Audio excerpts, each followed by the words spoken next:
I'm Bo Johnson. Now, imagine a chocolate cake covered with cockroaches, and you have the Congress of the United States. Why? Congress makes the cake and it eats it while the people starve.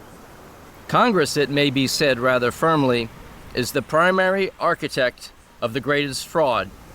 Congress permits, perpetuates, and protects a system that misleads the people about the very nature of the federal income tax.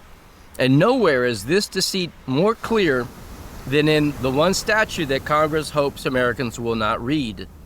We spoke of it yesterday, 26 U.S.C. 7806, which reveals the Internal Revenue Code is not law. Congress said so, and then Congress hid this truth. Congress did it to enslave Americans. Congress created a public illusion which says, here is the code, it's the law, now obey it. And then there is the legal reality. Congress says, the code is not law, the statutes at large control. And if anyone challenges us, we'll point to Section 7806.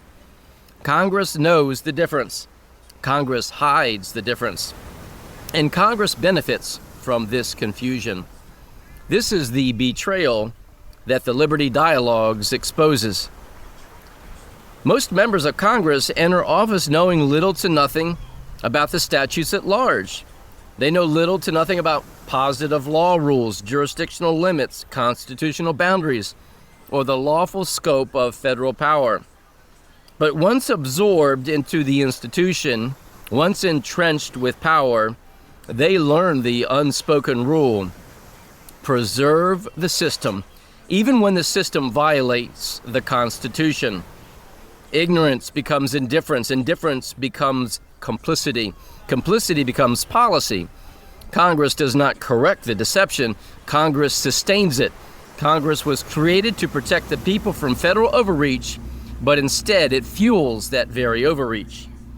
Congress funds the administrative state, expands its power, shields it from scrutiny, and hides the very truth that would restrain it. Congress is no longer a guardian of constitutional limits. It is the chief enabler of federal excess. Congress does not fear accountability. Congress fears your awareness.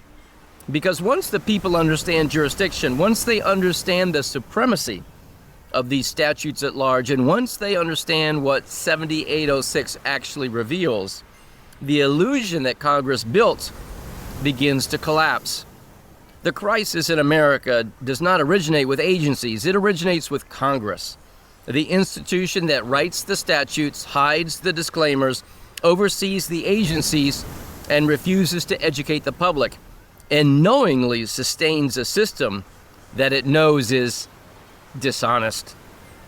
Congress created the illusion, Congress maintains it, and Congress alone bears responsibility for the deception embedded within Section 7806. The restoration begins by revealing the truth. Once exposed, Congress loses the cover it has relied upon for generations. This is the work of the Liberty Dialogues. This is how the American Republic is restored. It is time to exterminate cockroaches. And as always, may truth reign supreme.